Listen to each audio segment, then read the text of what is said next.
नमस्कार मित्रमैत्रिणींनो, आपल्या आजच्या सुंदर कथेचं नाव आहे गेट टुगेदर. कथा वाचनास सुरुवात करण्यापूर्वी माझी तुम्हाला विनंती आहे की व्हिडिओ शेवटपर्यंत पाहावा आणि सुंदर कथेचा आस्वाद घ्यावा. शेखर, अजय, रमेश, राधा, मुक्ता अशा अनेक मित्रमैत्रिणींना मेसेज आला. शालेय मित्रमैत्रिणी या ग्रुपमध्ये तुमचे स्वागत आहे. शाळा सोडून जवळजवळ 50 वर्ष झाली होती. शाळेनंतर पुढील शिक्षण, नोकरी, लग्न अशा विविध कारणांमुळे मित्र एकमेकांपासून विखुरले गेले. काही मित्र आठवणीत होते तर काहींचे फक्त नावच आठवत होते. कोण कुठे आहे याची अजिबात कल्पना नव्हती. कसे कोणास ठाऊक, पण राज नावाच्या एका मित्राने त्याच्या शाळेतील मित्रांचे फोन नंबर्स मिळवले आणि शालेय मित्रमैत्रिणी हा व्हॉट्सअप ग्रुप तयार केला. ग्रुपमध्ये अनेक मेसेजेस येऊ लागले. मित्रांशी फोनवर बोलणे सुरू झाले. कोठे असतो? शाळेनंतर काय केलं? नोकरी कोठे केली? लग्न कधी केलं? बायको कुठली? की वर्गमैत्रिणींपैकीच कोणाला ढापलं? मुले किती? काय करतात? वगैरे प्रश्न विचारले जाऊ लागले. आश्चर्य म्हणजे बरेच मित्रमैत्रिणी पुण्यात आणि पुण्याच्या जवळपासच होते, पण एकमेकांची माहिती नसल्यामुळे गाठी भेटी होत नव्हत्या. सगळ्यांना खूपच हुरूप आला, चैतन्य निर्माण झालं आणि आपण आता लवकरच भेटावं, एक छानसं गेट टुगेदर करावं अशी कल्पना पुढे आली. आपण आपले आताचे फोटो पाठवावेत, म्हणजे कोण कसं दिसतं हे आपल्याला समजेल आणि आपण भेटू तेव्हा एकमेकांना ओळखू शकू, असे बऱ्याच जणांचे मत होते. परंतु त्याला ग्रुप ॲडमिन राजने विरोध केला. राजचे म्हणणे असे होते की ज्यावेळी आपण एकमेकांना भेटू त्यावेळी ओळखा पाहू कोण करत कोण किती मित्रमैत्रिणींना ओळखतो हे पाहूया, म्हणजे खूप मजा येईल आपल्याला. राजची कल्पना सगळ्यांनाच खूप आवडली. 1 जूनला संध्याकाळी पुण्यातील डायमंड या 5 स्टार हॉटेलमध्ये आपण गेट टुगेदर करूया, राजने मेसेज पाठवला. 5 स्टार हॉटेलला गेट टुगेदर म्हणजे बऱ्यापैकी खर्च होणार असा विचार करून काहींनी वेगवेगळी कारणं देत मला गेट टुगेदरला येता येणार नाही असं कळवलं. 2 दिवसांनी राजने मेसेज पाठवला, या गेट टुगेदरचा होस्ट मी असणार आहे आणि सर्व खर्चही मीच करणार. याचा परिणाम छानच झाला. सर्वांचं टेन्शन कमी झालं आणि मला यायला जमणार नाही असं म्हणणाऱ्या मित्रमैत्रिणींनी आम्ही इतर प्रोग्राम ॲडजस्ट करू, पण हे पहिलं गेट टुगेदर अजिबात चुकवणार नाही असं कळवलं. एकूण 30 मित्र आणि 10 मैत्रिणींनी येण्याचं कन्फर्म केलं. राजला धरून एकूण संख्या 41 झाली. गेट टुगेदरची तारीख जसजशी जवळ येत होती तसा मित्रमंडळींमधला उत्साह वाढत होता आणि प्रत्येकजण गेट टुगेदरच्या संध्याकाळची आतुरतेने वाट पाहत होता. राज नक्की कोण? वर्गातील हुशार मुलांपैकी राज नक्कीच नव्हता. नाव तसं बहुतेकांना पुसटसं आठवत होतं. राजच्या डीपीवर देखील त्याचा फोटो नसल्यामुळे सगळ्यांची उत्सुकता अजूनच वाढली होती. राजने त्याचा एकुलता एक मुलगा वरदशी चर्चा करत त्याच्या सल्ल्यानेच संपूर्ण प्रोग्राम प्लॅन केला होता. बाबा, प्रोग्राम्सचे डिटेल्स कोणालाही सांगू नका, सस्पेन्स ठेवा. या वरदच्या सल्ल्यामुळे राजने प्रोग्राम्सचे डिटेल्स कोणालाच दिले नाहीत. आपलं गेट टुगेदर डायमंड हॉटेलमधील दर्पण या हॉलमध्ये होईल असा मेसेज राजने पाठवला. आज गेट टुगेदरचा दिवस. डायमंड हॉटेलच्या पहिल्या मजल्यावरील दर्पण हॉल अतिशय छान सजवला होता. ताज्या फुलांचा सुवास दरवळत होता. हळुवार आवाजातील मधुर संगीत वातावरणाची प्रसन्नता वाढवित होते. सुटाबुटातील मॅनेजर साहेब येणाऱ्या प्रत्येकाचं गुलाबाचं फूल देऊन स्वागत करत वेलकम ड्रिंक देत होते. महिला मंडळीला मोगऱ्याचा गजरा दिला जात होता. बरेच मित्र एकमेकांना अनेक वर्ष भेटले नव्हते, त्यामुळे एकमेकांना ओळखणं खूपच कठीण होतं. कोणत्याही नवीन मित्राचा हॉलमध्ये प्रवेश झाला की हाच राज असेल का? प्रत्येकाच्या मनात प्रश्न निर्माण होत होता.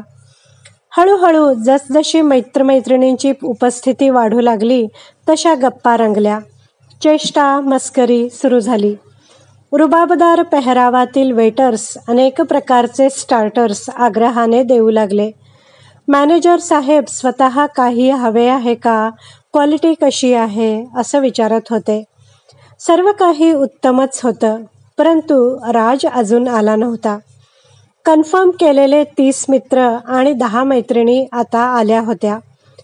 कमी होती ती फक्त राजची. यापुढे जो मित्र येईल तोच राज असणार, त्यामुळे राजला ओळखणं अगदी सोपं झालं होतं. मॅनेजर साहेबांनी अतिशय मनोरंजक गेम्स अरेंज केले होते. सर्व उपस्थित त्या गेम्समध्ये आनंदाने सहभागी होत होते. 60 पार केलेली ती मंडळी तरुण होऊन मनसोक्त आनंद लुटत होती. सर, जेवण सुरू करायचं का?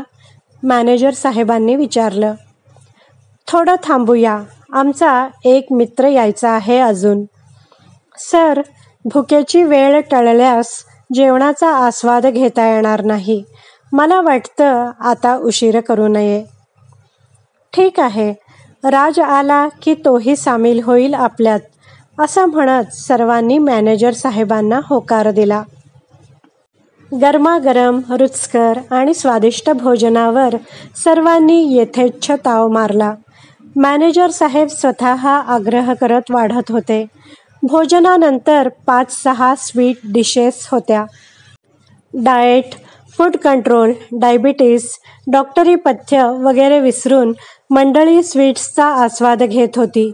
2-3दा आईस्क्रीम, रबडी, गाजर हलवा, जिलेबी, अंगूर मलाई, गुलाबजामवर ताव मारून तृप्त झालेली मंडळी गच्च भरलेल्या पोटावरून प्रेमाने हात फिरवीत आता महिनाभर तरी गोड खायचं नाही असा संकल्प करत होती. राज अजूनही आला नव्हता आणि तो आलाच नाही तर? एका मित्राने शंका व्यक्त केली. क्षणात आनंदी वातावरणात तणाव निर्माण झाला. आजच्या सोहळ्याचे बिल नक्कीच काही लाखात येणार. राज आला नाही तर मॅनेजर साहेब आपल्याला सोडणार थोडीच आहेत. ते आपल्याकडूनच पैसे वसूल करतील. मित्रमंडळीत चर्चा सुरू झाली. 2-3घांनी राजला फोन करण्याचा प्रयत्न केला, परंतु राजचा फोन बंद होता. एकंदर परिस्थितीचा अंदाज आल्यामुळे उपस्थित मैत्रिणी उशीर होतोय, काळोख वाढतोय, आम्हाला आता निघालंच पाहिजे असं म्हणत स्वतःला आर्थिक झळ बसू नये म्हणून सटकण्याच्या तयारीत होत्या. आता आपल्यालाच पैसे भरावे लागतील याची जाणीव झाल्यावर काही सूज्ञ मित्रांनी विचार केला की मॅनेजर साहेबांना विचारावं एकूण बिल किती झालं आहे आणि ते सर्वांनी कॉन्ट्रीब्यूट करूनच द्यावे. इतका वेळ खूप आग्रहाने वाढणारे मॅनेजर साहेब मात्र आता कुठेही दिसत नव्हते. चौकशी केल्यावर समजलं की ते बाजूच्या हॉलमध्ये गेले आहेत आणि त्यांनी सर्व मित्रमैत्रिणींना देखील तिकडेच यायला सांगितलं आहे. सटकण्याच्या विचारात असलेल्या मैत्रिणींना काही मित्रांनी थोडं थांबा म्हणून विनंती केली आणि सर्वजण मॅनेजर साहेब असलेल्या हॉलमध्ये दाखल झाले. या हॉलमध्ये अनेक प्रकारच्या कुल्फ्या होत्या आणि मॅनेजर साहेब सर्वांना आग्रह करत होते. वेगवेगळ्या प्रकारच्या कुल्फ्या घेण्यासाठी मंडळी बिल अजून वाढू नये म्हणून जेवण जास्त झालं, कुल्फीचा त्रास होईल असं म्हणत कुल्फी घेणं टाळत होती. मॅनेजर साहेब, आमचा मित्र राज आला नाही, त्यामुळे बिल आम्हालाच भरावं लागेल. बिल किती झालं आहे? एका मित्राने धीर एकवटून विचारले. हॉटेल तुमच्या मित्र राजचेच असून मी त्यांचा मुलगा वरद, त्यामुळे बिल भरण्याचे तुम्ही अजिबात टेन्शन घेऊ नका. नको नको म्हणणाऱ्या मंडळींनी 2-3 कुल्फ्यांवर ताव मारत पण राज का आला नाही अशी चौकशी करणं सुरू केलं. आजचा हा प्रोग्राम मी आणि माझ्या बाबांनी मिळून प्लॅन केल्यामुळे मला तुमची, तुमच्या ग्रुपची आणि आजच्या कार्यक्रमाची इत्थंभूत माहिती होती. बाबांच्या प्लॅनप्रमाणे प्रोग्राम करण्याचा मी प्रयत्न केला. काही चुकलं असेल तर मला माफ करा, म्हणताना वरद अतिशय हळवा झाला. वरदने पडदा बाजूला केला आणि सर्वांना आश्चर्य वाटले. भिंतीवर राजच्या शालेय जीवनातील अनेक फोटो होते. अभ्यासात कमी असणारा परंतु अतिशय हरहुन्नरी आणि इतरांना मदत करणारा राज आज सर्वांना आठवला. राजने शाळेत असताना मला अनेकदा मदत केली होती. कधी पुस्तकं, कधी वह्या त्याने आणून दिल्या होत्या. एवढंच काय, बऱ्याचदा माझी शाळेची फी देखील त्याने भरली होती, असं अनेक मित्रमैत्रिणींनी सांगितलं. राजबद्दलचा सर्वांचा आदर अजूनच वाढला. वरद, अरे पण राज कुठे आहे? तो का आला नाही? तो ठीक तर आहे ना? सर्वांनी एकसुरात विचारलं. तेवढ्यात कुणीतरी व्हीलचेअरवर बसलेल्या एका व्यक्तीला सर्वांच्या समोर आणलं. डोळे मिटलेली ती व्यक्ती पडू नये म्हणून खुर्चीला बेल्ट बांधला होता. हा तुमचा मित्र राज, वरदने ओळख करून दिली. वरद, अरे पण अगदी आज दुपारपर्यंत राज ग्रुपवर मेसेजेस पाठवत होता.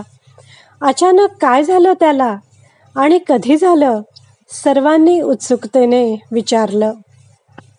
4 दिवसांपूर्वीच माझे बाबा घरात पडले.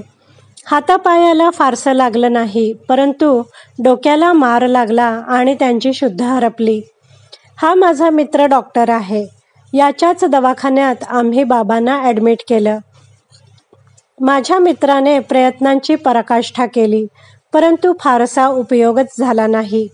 बोलता बोलता मी त्याला म्हणालो की माझ्या बाबांनी 1 जूनला त्यांच्या मित्रांचं गेट टुगेदर अरेंज केलं आहे. मी ते कॅन्सल झाल्याचं सर्वांना कळवितो. ते ऐकून त्याने सुचवले की गेट टुगेदर कॅन्सल करू नकोस, सर्व काही प्लॅनप्रमाणेच होऊ दे. आपण त्या दिवशी सर्व मित्रांना एकत्र बोलावून राजकाकांना त्यांच्यासमोर नेऊ. मित्रांचा आवाज ऐकून, त्यांचा स्पर्श अनुभवून काही फरक पडतो का ते पाहूया. त्यानंतर अगदी आज दुपारपर्यंत मीच तुमच्या ग्रुपमध्ये बाबांच्या फोनवरून मेसेजेस पाठवत होतो. तुम्हाला बाबांबद्दल काहीही समजणार नाही याची काळजी घेत. क्षणभर सर्वत्र शांतता पसरली आणि पुढच्याच क्षणी सर्व मित्रमैत्रिणी राजशी संवाद साधू लागले. कोणी राजच्या खांद्यावर हात ठेवला, कोणी राजचा हात हातात घेतला, कोणी राजचा पाठीवरून हात फिरविला. मैत्रिणींनी प्रेमाने राजच्या चेहऱ्यावरून आणि केसांमधून हात फिरविला. परमेश्वरा, आमच्या मित्राला बरं कर, अशी प्रार्थना अनेकांनी केली. अरे, काकांचा हात हलला, वरदचा डॉक्टर मित्र आनंदाने ओरडला.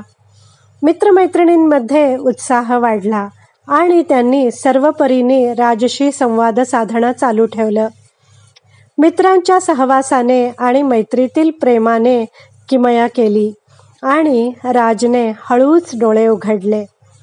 वरदचे पाणावलेले डोळे बघून एका मित्राने वरदला जवळ घेतलं आणि वरद, तू काळजी करू नकोस, तुझे बाबा लवकरच बरे होतील, असे म्हणत वरदला धीर दिला. राज, मित्रा, तू आम्हाला ओळखलंस का? अनेकांनी राजला विचारलं.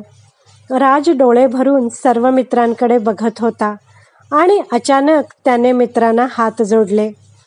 वरदच्या डॉक्टर मित्राचा प्लॅन यशस्वी झाला होता. जे काम महागडी औषधं करू शकली नव्हती, ते काम गेट टुगेदरच्या निमित्ताने आलेल्या मित्रमैत्रिणींनी केले होते. लवकरच राजकाका पूर्णपणे बरे होणार याची डॉक्टर मित्राला आता खात्री पटली होती. वरदने मनापासून आभार मानत सर्वांना छानसं गिफ्ट दिलं.